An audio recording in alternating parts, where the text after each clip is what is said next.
With hundreds of items in DayZ, it can be a lot to wrap your head around, but here I'll give you a list of what you should be aiming for immediately. If you like the video, please leave a like or a subscribe, it really helps me out. But without further ado, let's get into the video.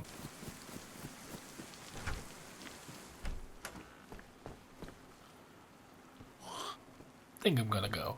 Firstly, you'll need a knife. This is one of the most important items in DayZ. With a knife, you can build fires, cook clothes, skin animals, make fishing rods, stealth kill zombies, defend yourself, and a bunch of other useful things. This should be a main focus from the start. You absolutely need a knife. Then, you'll need gloves. In my opinion, gloves are in the top 3 items every beginner needs because they not only add a small bit of insulation, but they can stop you getting sick when you cut up animals and stop you suffering cuts when you do certain things such as sliding down a ladder or cutting a bush with your hands. Then you'll need a two-handed melee weapon. This can be anything from bats to shovels to crowbars to axes. This will absolutely help with the infected, which can be a pain early game for beginners. Plus some of them have extra uses and you can use them against other players. But a great item to absolutely have and a golden item for a beginner are vitamins. Vitamins are so incredible. If you find these, you've hit gold because taking one every 5 minutes will make you immune to illnesses as long as the pill icon is present. But you'll need somewhere to store these things, and that's why you'll need a backpack. Self-explanatory. You'll find your space runs out quite quickly as a beginner as you gather everything you can and sift through it later. So having a decent backpack and some storage is an absolute must. Another item related to carry capacity is clothing. Warm clothes specifically. This sounds obvious, but you need to be checking the insulation status of your clothing as you pick them up, aiming for the best where possible. This will literally save your life, but if that fails, then maybe you should look towards tetracycline. Antibiotics are an extremely useful thing to keep as a beginner. They can be found in medical facilities and can cure a lot of beginner problems such as late stage infection to colds and the flu. But what if you want to cause injury to somebody else? Well, the Mark II is perfect for you. This gun is a common coastal gun with a built-in suppressor, so you can find it in houses such as these, and like most other guns, you can load a single round into the chamber if you don't have a magazine and then take out the infected safely from a distance. But if that fails, you'll need bandages. Make sure they're pristine and disinfected. The ones you start off with will be, and you'll never need to risk an infection while healing again. If you find bandages which aren't disinfected, or if you want to disinfect other healing items such as rags, combine them with iodine tincture or disinfectant. Then we have armor. This will probably be in the form of a stab or press vest found at a police station, and they not only give you shock resistance but can help prevent against battle damage too. Eventually, like most clothing items, you'll probably want to upgrade when you get deeper inland. But if you're struggling to find any of these items, I have full guides on gearing up that takes you through it bit by bit, including looting guides you can check out that should help you skip hours of trial and error just by clicking here. But as always,